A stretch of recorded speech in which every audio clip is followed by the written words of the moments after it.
আমরা আমাদের তো করে বেরিয়ে যাবো। ফুটপাতের লোকই ক্লিয়ার হচ্ছে, ফুটপাতের লোক ক্লিয়ার করা যাবে না হুড় করে, মন্দির গায়ে উঠে যাবে সব। বড়বার যে মন্দিরটা, মেন যে মন্দির, তার ঠিক মানে পেছনে গঙ্গার দিকে, না ওদিক থেকে মন্দির থেকে আসে না, গঙ্গার থেকে মন্দিরে।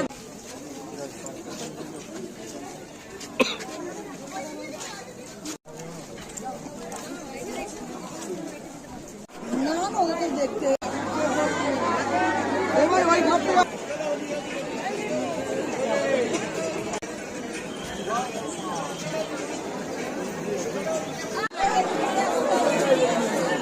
সোজা চলো, সোজা ঢুকাবে না।